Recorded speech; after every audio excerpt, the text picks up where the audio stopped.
आप सबों को जय मसीह की। परमेश्वर पिता को मैं धन्यवाद देता हूँ इस सुंदर समय के लिए, जबकि हमें पुनः परमेश्वर के जीवित वचन पर कुछ देर मनन करने का अवसर प्राप्त हुआ है। और आज की शिक्षा के लिए जो हिस्सा पढ़ा गया वो पहला कुरिन्थियों की पत्री जो पौलुस के द्वारा से कुरिन्थ की कलीसिया को लिखी गई है, उसके 10वें अध्याय में मिलता है। इसका जो 12वां पद है उसको मैं पुनः पढ़ना चाहूंगा, जहां इस प्रकार से लिखा है, इसलिए जो समझता है मैं स्थिर हूं वह चौकस रहे कि कहीं गिर ना पड़े। इसलिए जो समझता है मैं स्थिर हूं वो चौकस रहे कि कहीं गिर ना पड़े। ये जो पत्री है ये कुरिन्थ की कलीसिया को पौलुस के द्वारा से लिखी गई, और इस पत्री में अलग अलग विषयों पर पौलुस के वचनों को हम देखते हैं, जो कि उस कलीसिया की परिस्थिति को भी प्रकट करता है और उन परिस्थितियों के अनुरूप जो परमेश्वर की आत्मा की अगुवाई से जो सलाह की बातें पौलुस के मन में परमेश्वर ने डाली, वो उसने कलीसिया को इस पत्र के द्वारा से प्रेषित की है। और 10वां अध्याय का जो शीर्षक है वो लिखा हुआ है 10वें अध्याय के ऊपर कि इज़राइल के इतिहास से चेतावनी। विशेष रूप से ये जो पद हैं 10 अध्याय के पहले पद से लेकर के उसके 22 पद तक, यदि आप देखेंगे तो चेतावनी से संबंधित ये चेतावनी को ध्यान में रखते हुए इन वचनों को पौलुस ने कलीसिया को दिया है। और ये चेतावनी इसलिए दी है पौलुस ने कि प्रभु के जो लोग हैं वो आने वाले विपत्ति से या नुकसान से बच सकें।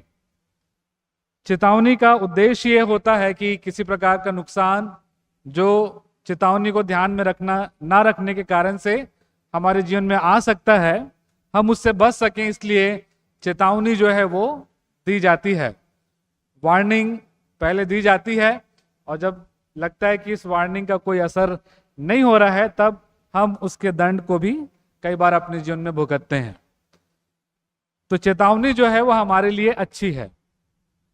और पौलुस ने यहाँ पर कुरिन्थ की कलीसिया की परिस्थिति को ध्यान में रखते हुए जब उसने देखा कि वे उस दिशा से हट रहे हैं जिसमें उनको प्रभु के पीछे उसकी इच्छा के अनुरूप चलना चाहिए, तो इसने इज़राइल के इतिहास को बता करके उन्हें चिताने का प्रयास किया है, ताकि वो अंत समय तक प्रभु के वचनों पर चलने के लिए स्थिर हो सकें। और इस इतिहास को बताते हुए वो कहता है, हे भाइयों, मैं नहीं चाहता कि तुम इस बात से अनजान रहो कि हमारे सब बाप दादे बादल के नीचे थे, सब के सब समुद्र के बीच में से पार हो गए, सब ने बादल में और समुद्र में मूसा का बपतिस्मा लिया, सब ने एक ही आत्मिक भोजन किया, सब ने एक ही आत्मिक जल पिया, क्योंकि वे उस आत्मिक चट्टान में से पीते थे जो उनके साथ साथ चलती थी, और वो चट्टान मसीह था। ये बातें जिसका वर्णन पौलुस ने इज़राइल के इतिहास के रूप में किया है, ये इस बात को दर्शाती हैं कि इज़राइली लोग एक बहुत ही अच्छी और आत्मिक स्थिति में या आत्मिक माहौल में जीवन व्यतीत कर रहे थे, जिसमें कि लिखा हुआ है कि उन्होंने परमेश्वर के आश्चर्य कर्मों को जो बहुत ही अद्भुत थे देखा, जैसे कि लाल समुद्र के 2 भाग होना, और लिखा हुआ है कि उन्होंने मूसा का बपतिस्मा लिया, बादल में समुद्र में मूसा का बपतिस्मा लिया, और लिखा है कि आत्मिक भोजन भी उनको नियमित रूप से प्राप्त होता था और आत्मिक जल भी नियमित रूप से उनको मिलता था, और वो स्वयं मसीह की ओर से उनके लिए उपलब्ध कराया जाता था, क्योंकि लिखा है जो चट्टान उनके साथ साथ चलती थी वो मसीह था। प्रभु की उपस्थिति में नियमित आत्मिक जल, आत्मिक भोजन और मूसा का बपतिस्मा और आश्चर्य कर्मों की भरमार, ये सारी चीजें उनके जीवन में हमको दिखाई देती हैं। और एक ऐसे बहुत अच्छे परिवेश में इजरायली अपना जीवन व्यतीत कर रहे थे, यद्यपि वे यात्रा में थे। और परमेश्वर का वचन बताता है कि इतने अच्छे परिवेश में होने के बावजूद भी 5वें पद में लिखा हुआ है, परंतु परमेश्वर उनमें से बहुतों से प्रसन्न न हुआ।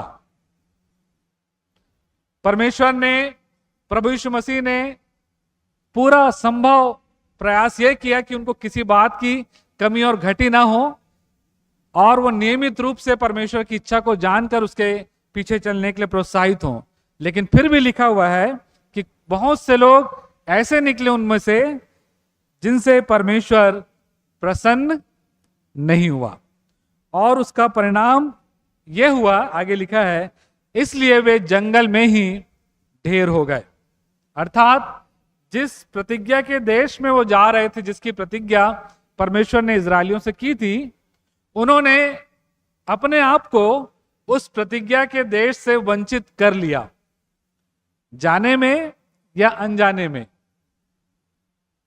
परमेश्वर ने उनके लिए प्रतिज्ञा की थी, लेकिन वो उस प्रतिज्ञा के सहभागी नहीं हो पाए, और उसका कुछ कारण था, कुछ रीजन थे उसके, जिसके कारण से वे परमेश्वर को दुखित करने वाले ठहरे और उस प्रतिज्ञा के देश में प्रवेश नहीं कर पाए, इतने अच्छे माहौल में होने के बावजूद।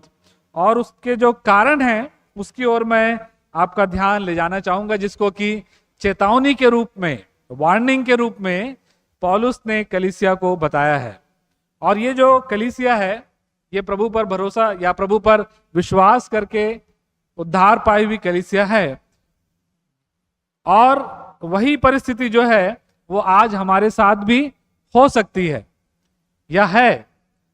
लेकिन उसके बावजूद ऐसा भी हो सकता है कि अच्छे माहौल में, आत्मिक जीवन में बढ़ने के सारे स्रोत हमारे पास उपलब्ध हों, उसके बावजूद भी ऐसा हो सकता है कि हम अपने जीवन से परमेश्वर को दुखित करने वाले ठहर सकते हैं, या वो प्रतिज्ञा जो प्रभु में हमारे लिए रखी गई है, उस प्रतिज्ञा से हम वंचित हो सकते हैं यदि हम स्थिर ना रहें, यदि हम इन चेतावनियों को ध्यान ना दे। जैसा कि मैंने पढ़ा 12वें पद में, इसलिए जो समझता है कि मैं स्थिर हूं वो चौकस रहे, वो चौकस रहे, सावधान रहे। और किन बातों से चौकस रहना है उसकी लिस्ट 6वें पद से लेकर के हमको 11वें पद तक मिलती है। 5 बातें चेतावनी के रूप में पौलुस ने इस कलीसिया को, या आज भी हमारे लिए एज ए कलीसिया देखते हैं हम। उसमें पहली बात है, लिखा हुआ है, ये बातें हमारे लिए दृष्टांत ठहरी कि जैसे उन्होंने लालच किया वैसे हम बुरी वस्तुओं का लालच ना करें। पहली चेतावनी है, या उसके जो शब्द हैं वो है लालच ना करें। कैसे? जैसे उन्होंने लालच किया, अर्थात इजरायलियों ने। अब इजरायलियों ने किस प्रकार का लालच किया था, यदि आप उसको देखना चाहें तो गिनती की पुस्तक उसके 11वें अध्याय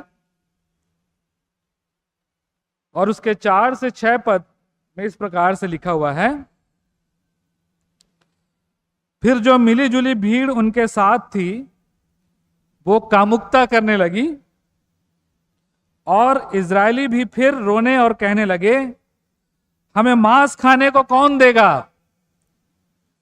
हमें वे मछलियां स्मरण हैं जो हम मिस्र में सेंत में खाया करते थे, और वे खीरे, खरबूजे, गदन्ने और प्याज, लहसुन भी, परंतु अब हमारा जी घबरा गया है। यहां पर इस मन्ना को छोड़ कुछ भी देख नहीं पड़ता। यहां पर इस बात का वर्णन किया गया प्रभु कि किस प्रकार से इजरायलियों ने मिस्र में जो भोजन वस्तुएं उनको उपलब्ध थी, उसका लालच, उसका लोभ जो था उनके मन में इन शब्दों से, उनके रोते हुए इन शब्दों से हमको दिखाई या सुनाई देता है। और पौलुस कहता है कि हम इजरायलियों के समान लालच ना करें। और 18 पद में, इसी गिनती 11 के 18 से 20 पद में लिखा है, और लोगों से कह, कल के लिए अपने को पवित्र करो, तब तुम्हें मांस खाने को मिलेगा, क्योंकि तुम यहोवा के सुनते हुए यह कहकर रोए हो कि हमें मांस खाने को कौन देगा, हम मिस्र ही में भले थे, इसलिए यहोवा तुमको मांस खाने को देगा और तुम खाना। फिर तुम 1 दिन या 2 या 5 या 10 या 20 दिन ही नहीं, परंतु महीने भर उसे खाते रहोगे, जब तक वह तुम्हारे नथनों से निकलने ना लगे और तुमको उससे घृणा ना हो जाए, तुमको उससे घृणा ना हो जाए। प्रियो, इन्होंने जो भोजन वस्तुओं का लालच किया, इस बात को नजरअंदाज करते हुए कि परमेश्वर ने उनको छुटकारा दिलाया है, परमेश्वर ने उनके लिए भोजन का प्रबंध किया है, परमेश्वर ने उनके लिए प्रतिज्ञा के देश का प्रबंध किया है, इन बातों को नजरअंदाज करके वे सांसारिक भोजन वस्तु के लिए अपनी लालसा को प्रभु के सामने प्रकट करते हैं। और ये बात उनके लिए एक प्रकार से नुकसान का कारण ठहरती है। प्रभु बोलता है कि ठीक है, तुमको लालच है भोजन का, मैं तुमको भोजन दूंगा, और इतना दूंगा कि तुमको उस भोजन से घृणा हो जाएगी। प्रियो, परमेश्वर हमारी जरूरतों को जानता है, परमेश्वर हमारी आवश्यकताओं का ध्यान रखता है, क्योंकि वो हमसे प्रेम करने वाला, हमारा ध्यान रखने वाला परमेश्वर है।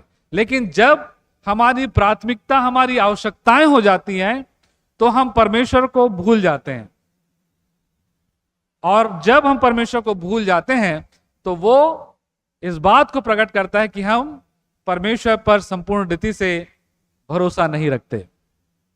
और इस बात को यहां पर हम इजरायलियों के जीवन में देखते हैं। परमेश्वर चाहता है कि हमारी सारी जरूरतें पूरी हों, हमारे शौक परमेश्वर पूरा करना नहीं चाहता, परमेश्वर हमारी जरूरतों को पूरा करना जानता है। लेकिन कई बार हम अपने शौक पूरे करने के कारण से परमेश्वर को नजरअंदाज कर देते हैं, और जो हमारे पास है उसके प्रति धन्यवाद देना छोड़ करके जो हमारे पास नहीं है उसके प्रति हम एक प्रकार से कुड़कुड़ाने लगते हैं, और ये लालच है। यदि आप 1 तीमुथियुस उसके 6 अध्याय और उसके 6 पद से लेकर के 8 पद को देखें तो वहां परमेश्वर के वचन में हमारे लिए शिक्षा है, पर संतोष सहित भक्ति बड़ी कमाई है, क्योंकि ना हम जगत में कुछ लाए हैं ना कुछ ले जा सकते हैं। यदि हमारे पास खाने और पहनने को हो तो इन्हीं पर संतोष करना चाहिए। यह प्रभु की इच्छा है प्रियो, आपके लिए, मेरे लिए। जो प्रभु ने हमको हमारी आवश्यकता के लिए उपलब्ध कराया है, प्रभु कहता है कि हमें उस पर संतुष्ट होना चाहिए, हमें उस पर संतोष करना चाहिए।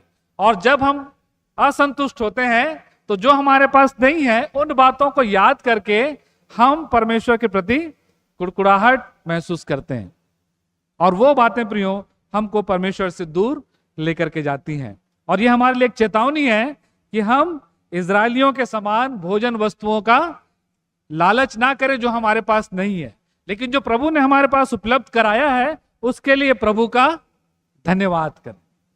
यदि हम ऐसा नहीं करेंगे तो ये चेतावनी जो है वो हमारे लिए काम नहीं आएगी, और फिर चेतावनी को जब हम ध्यान नहीं देते हैं तो उसका जो परिणाम है दंड के रूप में हमको फिर देखना पड़ सकता है। दूसरी जो चेतावनी यहाँ पर पौलुस ने कुरिन्थ की कलीसिया को बताई या दी, वो ये था 7 पद में, कि तुम मूर्ति पूजक ना बनो, जैसा कि उनमें से कितने बन गए थे, जैसा लिखा है, लोग खाने पीने बैठे और खेलने कूदने उठे। दूसरी चेतावनी है, मूर्ति पूजक ना बने। अब सामान्य तौर पर हम लोग सोच सकते हैं कि हम तो किसी मूर्ति की पूजा नहीं करते। यहां लिखा है जैसा उनमें से कितनों ने किया। तो क्या किया था उन्होंने, इसका वर्णन यदि आप देखना चाहें तो निर्गमन उसके 32 अध्याय और उसके पहले 6 पद में इस प्रकार से लिखा हुआ है, जब लोगों ने देखा कि मूसा को पर्वत से उतरने में विलंब हो रहा है, तब वे हारून के पास इकट्ठे होकर कहने लगे, अब हमारे लिए देवता बना जो हमारे आगे आगे चले, क्योंकि उस पुरुष मूसा को जो हमें मिस्र देश से निकाल ले आया है हम नहीं जानते कि क्या हुआ। हारून ने उनसे कहा, तुम्हारी स्त्रियों और बेटे बेटियों के कानों में सोने की जो बालियां हैं उन्हें उतारो और मेरे पास ले आओ। तब सब लोगों ने उनके कानों से सोने की बालियों को उतारा और हारून के पास ले आए। हारून ने उन्हें उनके हाथ से लिया और एक बछड़ा ढाल कर बनाया और टांकी से गढ़ा। तब लोग कहने लगे, हे इज़राइल, तेरा ईश्वर जो तुझे मिस्र देश से छुड़ा ले आया वो यही है। जो तुझे मिस्र देश से छुड़ा ले आया वो यही है। परमेश्वर को ना देखने के कारण या जिनकी अगुवाई मिल रही है उनको भी कई बार लोग परमेश्वर के रूप में स्वीकार कर लेते हैं और उनकी अनुपस्थिति में उनको ऐसा लगता है कि हम परमेश्वर को कैसे पाएं, कहां है परमेश्वर। और ऐसी परिस्थिति में लोग अपने लिए परमेश्वर बना लेते हैं और सोचते हैं कि ये हमारा परमेश्वर है।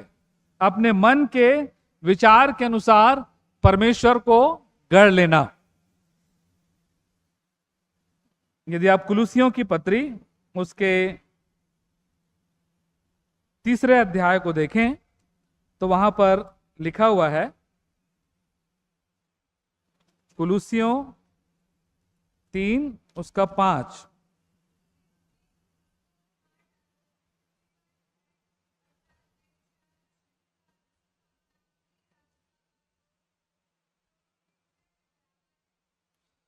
जो मूर्ति पूजा के बराबर है। क्या?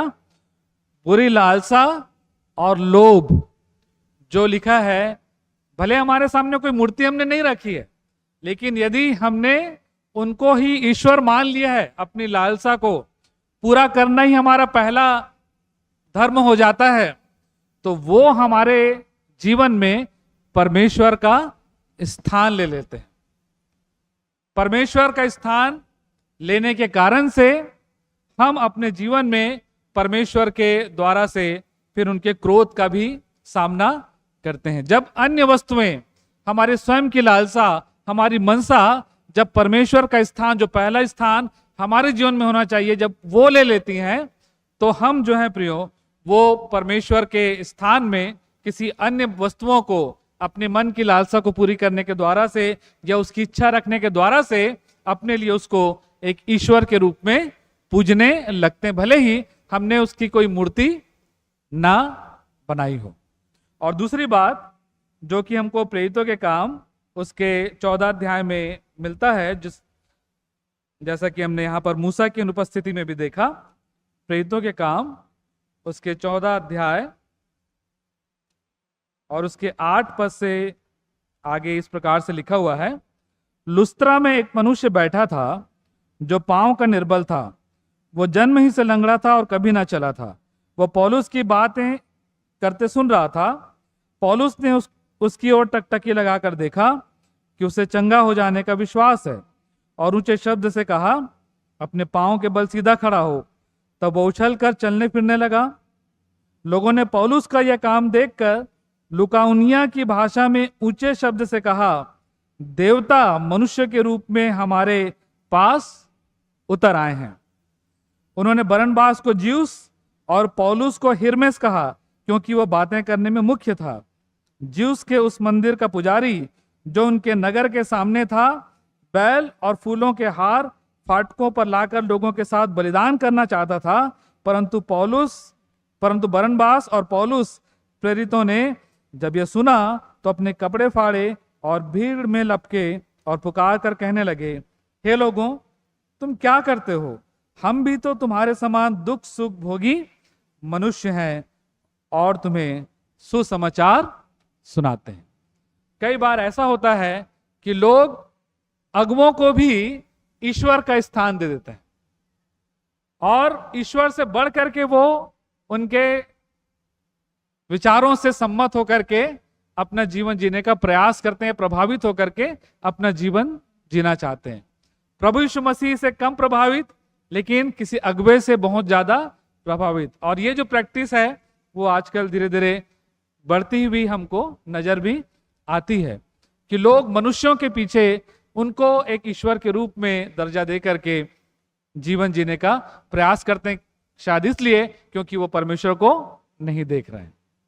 प्रियो, परमेश्वर के वचन में लिखा हुआ है कि परमेश्वर को कभी किसी ने नहीं देखा, लेकिन परमेश्वर यही चाहता है कि जिस परमेश्वर को हमने नहीं देखा है उस परमेश्वर पर हम विश्वास करें कि वो है और अपने खोजने वालों को प्रतिफल देता है। अपने खोजने वालों को वो प्रतिफल देता है। तो इस प्रकार से अनजाने में ऐसा हो सकता है कि हम किसी अगुवे को भी परमेश्वर का स्थान दे बैठते हैं।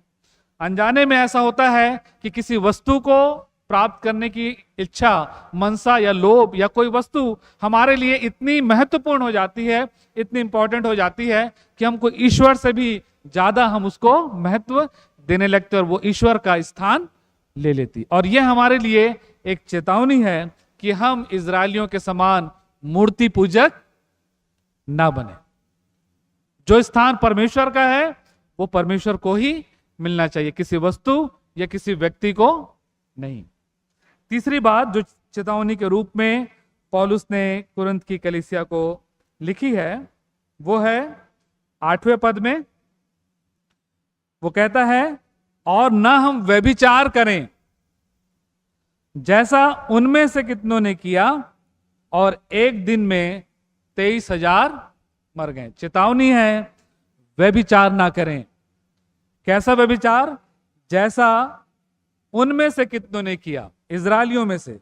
किस प्रकार का व्यभिचार इजरायलियों ने किया था? यदि आप देखना चाहते हैं तो गिनती उसके 25 अध्याय और उसके पहले 5 पद को आप देखें तो वहां लिखा हुआ है, इजरायलियों का व्यभिचार शीर्षक दिया है।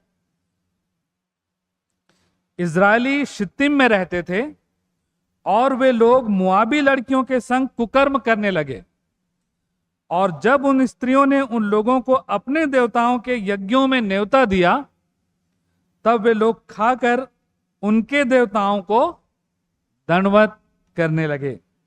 यूं इजरायली बालपोर देवता को पूजने लगे। तब यहोवा का कोप इजराइल पर भड़क उठा। जब वे बालपोर देवता को पूजने लगे तब लिखा है, यहोवा का कोप इजराइल पर भड़क उठा। परमेश्वर का वचन कहता है कि दूसरों को ईश्वर करके ना मानना।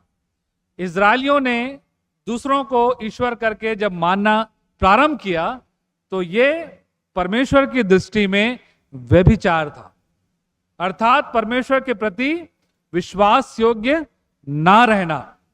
केवल शारीरिक रूप से वो भी एक व्यभिचार है, जब एक स्त्री और पुरुष अनैतिक संबंध स्थापित करते हैं, और उसके साथ ही साथ आत्मिक रूप से जब एक व्यक्ति जो है वो दूसरों को ईश्वर करके मानने लगता है परमेश्वर को छोड़ करके, तो वो भी परमेश्वर की दृष्टि में व्यभिचार गिना जाता है। यदि आप दूसरा कुरिन्थियों उसके 6 अध्याय और उसके 14 पद को देखें, दूसरा कुरिन्थियों 6:14, तो वहां इस प्रकार से लिखा हुआ है, अविश्वासियों के साथ असमान जुए में ना जुतो, क्योंकि धार्मिकता और अधर्म का क्या मेल जोल, या ज्योति और अंधकार की क्या संगति, और मसीह का बलियाल के साथ क्या लगाव, या विश्वासी के साथ अविश्वासी का क्या नाता। आजकल हमारे रिश्ते भी जो है वो धीरे धीरे बदलते जा रहे हैं, और इस क्षेत्र में भी हमको सावधान रहने की आवश्यकता है प्रियो, कि कहीं कोई ऐसे रिश्ते ना बने जो कि हमारे लोगों को या हमें दूसरे देवताओं की ओर, दूसरे ईश्वरों की आराधना में सहभागी होने के लिए प्रोत्साहित करे। इसलिए हमें अपने आप में, स्वयं में और अपने परिवार में भी इस बात को ध्यान में रखते हुए सावधान होने की आवश्यकता है। अन्यथा हम या हमारे परिवार के कोई लोग जो हैं, रिश्तेदार जो हैं, प्रियजन जो हैं, वो इस श्रेणी में आ सकते हैं। और परमेश्वर का वचन बताता है, चेतावनी देते हुए, कि हम इस प्रकार से व्यभिचार न करें। इजरायलियों ने वही किया। जब वे अन्य लोगों के साथ, अन्य धर्म के लोगों के साथ रिश्ता बढ़ाने लगे, और तब उन लोगों ने उनको अपने देवताओं को पूजने के लिए या उनकी आराधनाओं में सहभागी होने के लिए प्रोत्साहित किया, और वे अन्य देवताओं की उपासना करने लगे।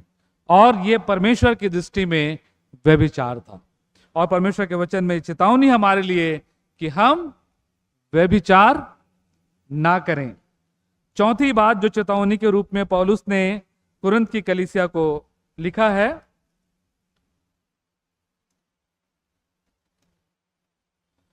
वो हमको मिलता है 10वें अध्याय के 9 पद में, पहला कुरिन्थियों में। और न हम प्रभु को परखें। चेतावनी है कि प्रभु को ना परखें, जैसा उनमें से कितनों ने किया और सांपों के द्वारा नष्ट किए गए। जैसा उनमें से अर्थात इजरायलियों में से कितनों ने किया। किस प्रकार से इजरायलियों ने परमेश्वर को परखा था, यदि आप देखना चाहें तो उसका वर्णन हमको गिनती की ही पुस्तक उसके 21 अध्याय और उसके 4 से 6 पदों में मिलता है। गिनती 21 4 से 6, जहां इस प्रकार से लिखा हुआ है, फिर उन्होंने होर पहाड़ से कूच करके लाल समुद्र का मार्ग लिया कि एदोम देश से बाहर बाहर घूमकर जाएं, और लोगों का मन मार्ग के कारण बहुत व्याकुल हो गया। इसलिए वे परमेश्वर के विरुद्ध बात करने लगे और मूसा से कहा, तुम लोग हमको मिस्र से जंगल में मरने के लिए क्यों ले आए हो? यहां ना रोटी है ना पानी, ना हमारे प्राण इस निकम्मी रोटी से, और हमारे प्राण इस निकम्मी रोटी से दुखित हैं। लिखा हुआ है कि उनका मन व्याकुल हो गया, जो विपरीत परिस्थितियां उनके जीवन में आई।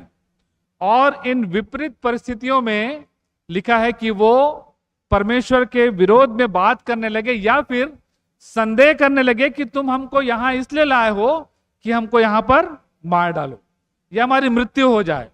या दूसरे शब्दों में उन्होंने सीधे परमेश्वर पर अपने अविश्वास को प्रकट किया। जो उनका भरोसा था वो परमेश्वर पर से उठ गया था।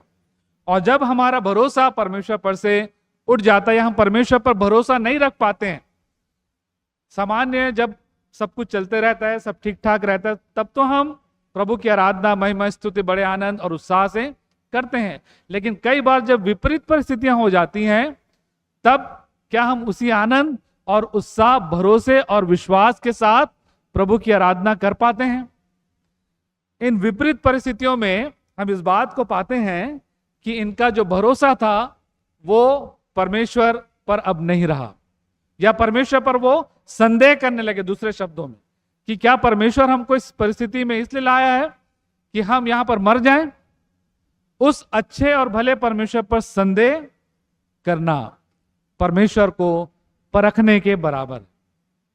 परमेश्वर पर विश्वास ना करना अपनी परिस्थितियों से उबरने के लिए परमेश्वर को परखने के समान है। अपने समस्या के समाधान के लिए परमेश्वर पर निर्भर ना रहना परमेश्वर को परखने के तुल्य है प्रिय। और ये हमारे लिए चेतावनी है कि हम ऐसा करके परमेश्वर को ना परखें। अंतिम और 5वीं बात जो इस अध्याय में चेतावनी के रूप में पौलुस ने कही है, वो हमको मिलती है विशेष रूप से पहले 12 पदों में जो चेतावनी बताई गई है, 10 पद में लिखा हुआ है, और न तुम कुड़कुड़ाओ, जिस रीति से उनमें से कितने कुड़कुड़ाए और नष्ट करने वाले के द्वारा नष्ट किए गए। लिखा है और न तुम कुड़कुड़ाओ। ये जो शब्द है कुड़कुड़ाओ, ये किस संदर्भ में इस्तेमाल किया गया है? यदि इसको हम देखना चाहें तो हमको मिलता है यह गिनती उसके 16 अध्याय, गिनती उसका 16 अध्याय,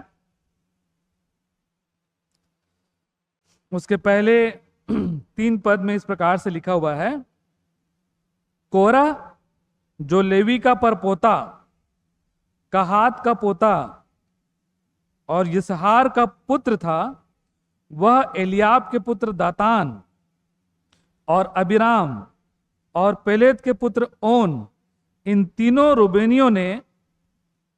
रुबेनियों से मिलकर मंडली के 250 प्रधान जो सभासद और नामी थे उनको संग लिया, और वे मूसा और हारून के विरुद्ध उठ खड़े हुए और उनसे कहने लगे, तुमने बहुत किया, अब बस करो, क्योंकि सारी मंडली का एक एक मनुष्य पवित्र है और यहोवा उनके मध्य में रहता है, इसलिए तुम यहोवा की मंडली में ऊंचे पद वाले क्यों बन बैठे हो। ये जो संदर्भ है प्रियो जिसमें उन्होंने कुड़कुड़ाया, यदि आप पाएं तो ये कुड़कुड़ाहट उनकी मूसा और हारून के विरुद्ध में थी, जो कि परमेश्वर की ओर से उनके लिए अगुवे नियुक्त किए गए थे। और 20 पद से यदि आप देखें इसी अध्याय 16 अध्याय के, तब यहोवा ने मूसा और हारून से कहा, उस मंडली के बीच में से अलग हो जाओ कि मैं उन्हें पल भर में भस्म कर डालूं। तब वे मुंह के बल गिर के कहने लगे, हे ईश्वर, हे सब प्राणियों के आत्माओं के परमेश्वर, क्या एक पुरुष के पाप के कारण तेरा क्रोध सारी मंडली पर होगा? यहोवा ने मूसा से कहा, मंडली के लोगों से कह कि कोरा, दातान और अबीराम के तंबुओं के आसपास से हट जाओ। और यदि आप 31 पद से देखें इसी 16 अध्याय के, तो वहां लिखा है, वो ये सब बातें कह ही चुका था कि भूमि उन लोगों के पांव के नीचे फट गई और पृथ्वी ने अपना मुंह खोल दिया और उनका और उनके घर द्वार का सामान और कोरा के सब मनुष्यों और उनकी सारी संपत्ति को भी निगल लिया, और वे और उनका सारा घर बार जीवित ही अधलोक में जा पड़े, और पृथ्वी ने उनको ढांप लिया और वे मंडली के बीच में से नष्ट हो गए। और जितने इजरायली उनके चारों ओर थे, वे उनका चिल्लाना सुनकर यह कहते हुए भागे कि कहीं पृथ्वी हमको भी निगल न ले। तब यहोवा के पास से आग निकली और उन 250 धूप चढ़ाने वालों को भस्म कर डाला, जो कि मूसा और हारून के विरुद्ध कुड़कुड़ा रहे थे और उनका स्थान या उनका पद वो अपनी इच्छा से लेना चाहते थे। अर्थात परमेश्वर के द्वारा से ठहराए गए अभिषिक्तों के विरुद्ध जो पाप इजरायलियों ने किया, जब यह घटना घटी, यदि आप इस अध्याय के आगे पढ़ेंगे तो आप पाएंगे कि जब यह घटना घटी,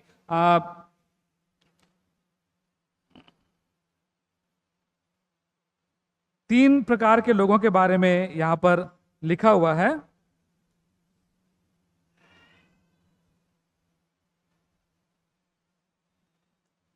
कहात और दातान और अबीराम, जब इनके परिवार नष्ट हो गए तो बाकी इजरायली जो हैं वो बाद में मूसा के पास आते हैं और मूसा से कहते हैं, 41 पद में देखिए, 16 अध्याय के 41 पद में, दूसरे दिन इजरायलियों की सारी मंडली यह कहकर मूसा और हारून पर बुड़बुड़ाने लगी कि यहोवा की प्रजा को तुमने मार डाला।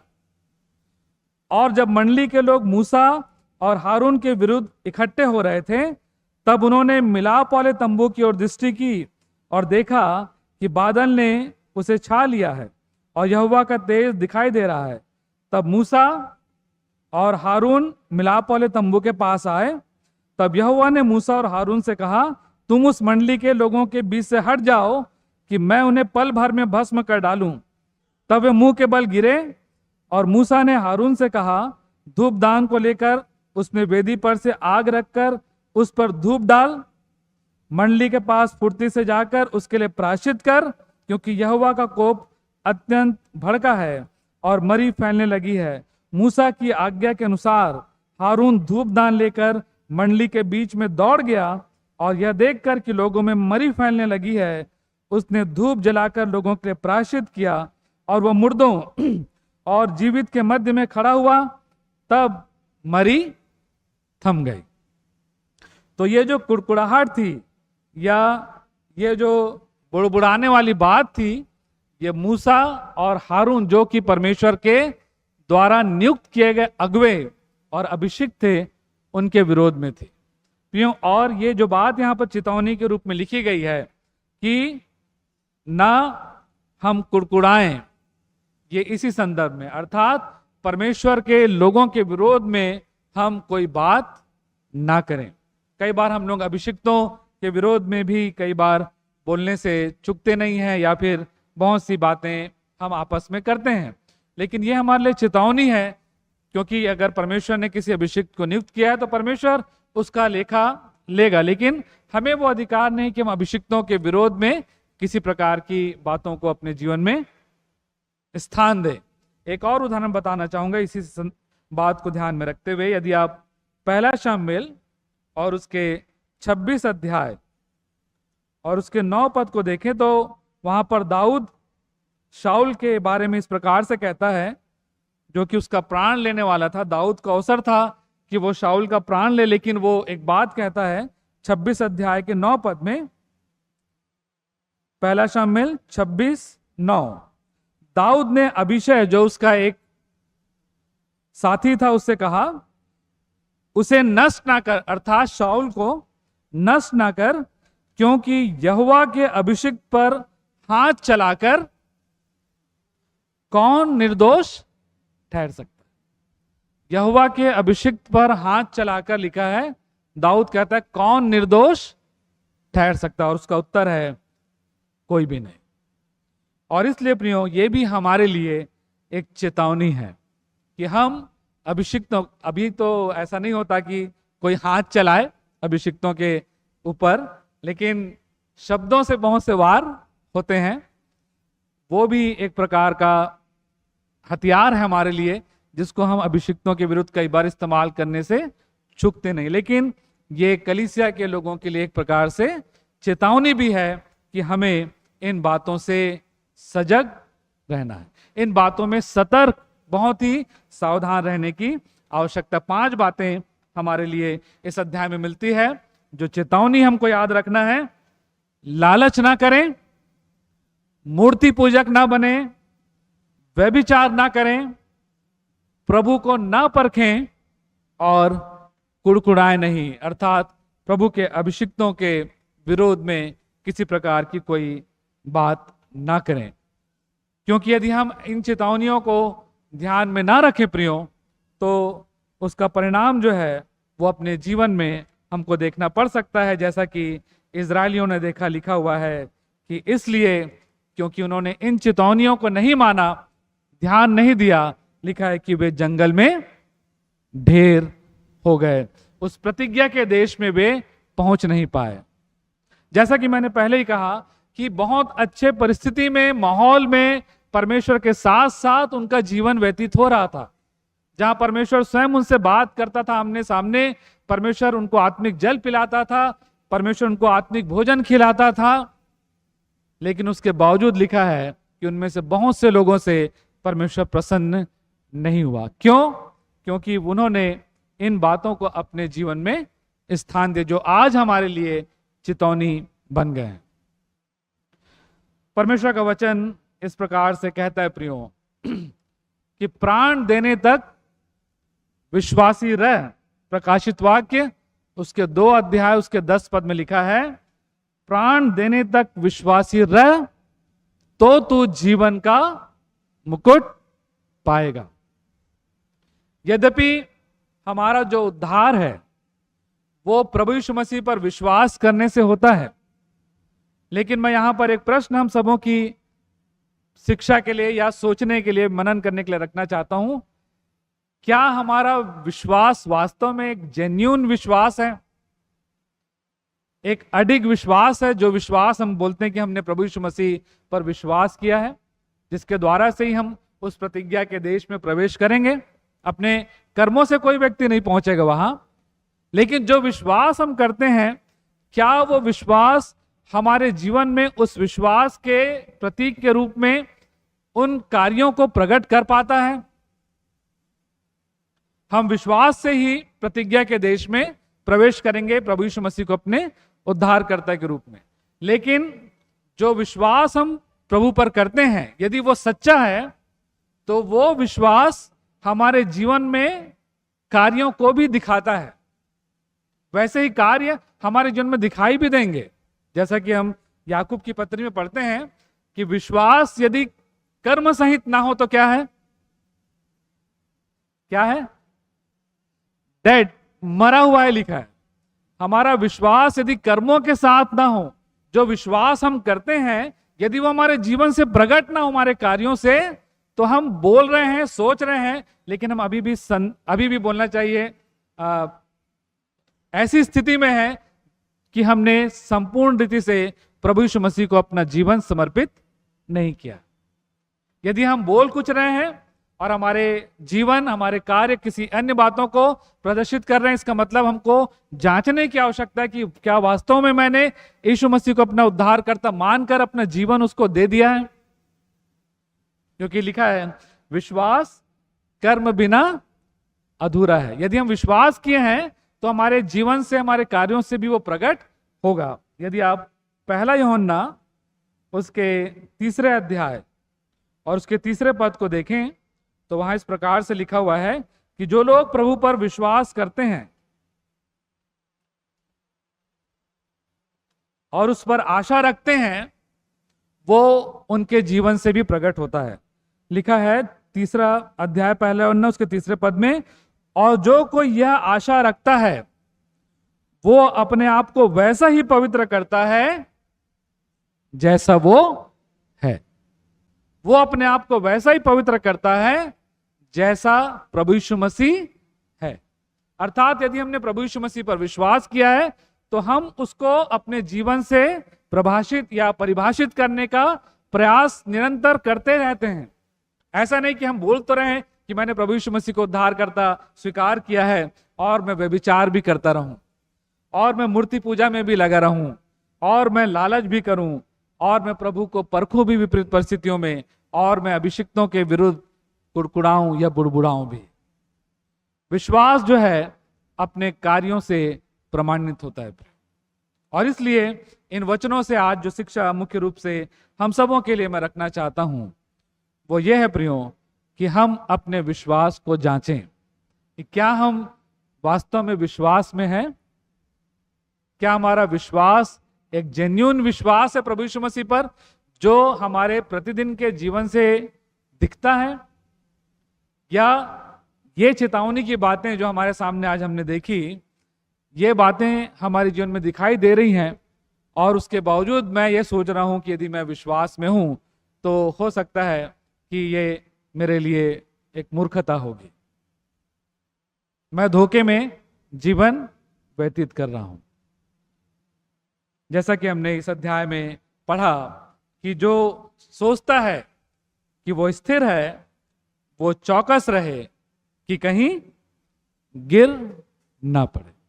जो सोचता है कि वो स्थिर है, यदि कोई सोचता है कि मैं विश्वास करता हूं यीशु मसीह पर, मैं उद्धार पाया हूं, मैं स्वर्ग जाने के लिए तैयार हूं, तो उसके लिए बात परमेश्वर के वचन में है, और वो आप और मैं हम सब हो सकते हैं कि वो चौकस रहे कि कहीं गिर ना पड़े। हमको सतर्क रहना है, क्योंकि हो सकता है कि हम गिर जाएं, और ये बातें हमारे जीवन में जो चेतावनी के रूप में बताई गई हैं वो हमारे जीवन में आ जाएं, जाने या अनजाने में। यदि हम चौकस नहीं रहेंगे तो ऐसी परिस्थिति हमारे जीवन में आ सकती है, और जब हम चेतावनियों को ध्यान में नहीं रखेंगे तो हो सकता है कि हम भी प्रतिज्ञा के देश में प्रवेश करने से वंचित रह जाएं।